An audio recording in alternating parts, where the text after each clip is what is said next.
Hi, I'm Jamie McCoy and I farm here near Newcastle Emlyn with my partner Deian. We're 200 cow autumn block calving system and we run, it's a mixed family farm really. We do pick your own pumpkins, we've got a breeding flock of ewes and we've recently diversified into milk vending machines. So we're selling direct to customer through real refill machines where people can buy a glass bottle and then reuse that bottle and come back again and again to get great tasting local milk. I recently took part in the Farm and Connect Management Exchange to look at short supply chains. We've been dabbling a little bit in direct sales here at Gorwel, so we sell fresh milk direct to customer. We've done pick your own pumpkin enterprise, and there's so much great produce coming from farms in Wales, but we just wanted to explore further how we could maximise the value of that, whether that be through linking with the tourist industry, added value products, or simply reducing the length of the supply chain and keeping a greater proportion of the profit for ourselves. I travelled to the Netherlands and to Austria, visiting a number of farms, shops, retailers, vending machines and tourist enterprises as well.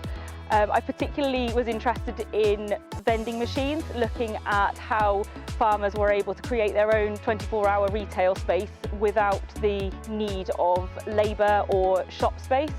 But I visited lots of other businesses too, including a camel milk farm. Actually, was really interesting. So already since returning from the management exchange, we have changed what labels we're going to use on our bottles because basically it found a more cost-effective option.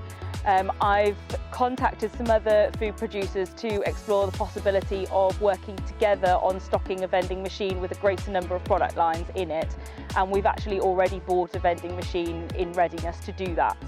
In the longer term, like I saw in Austria, I'd really love to be able to perhaps create a bit of a foodie trail in Wales that runs between vending machines and encourage tourists particularly to travel between those.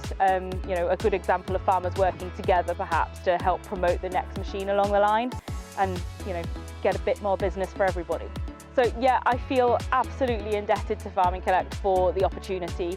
Of course, you can travel independently and visit farms, but having a scholarship and a deadline creates a little bit more urgency, forces you to do it, and allows you perhaps to ask some slightly more probing questions. I'm hugely grateful to the hosts who hosted me, both in Austria and the Netherlands, and if anyone's thinking about travelling or they've got a topic that they want to explore further, then I think a travel scholarship like the Farm and Connect Management Exchange is a great way to do it, so go for it.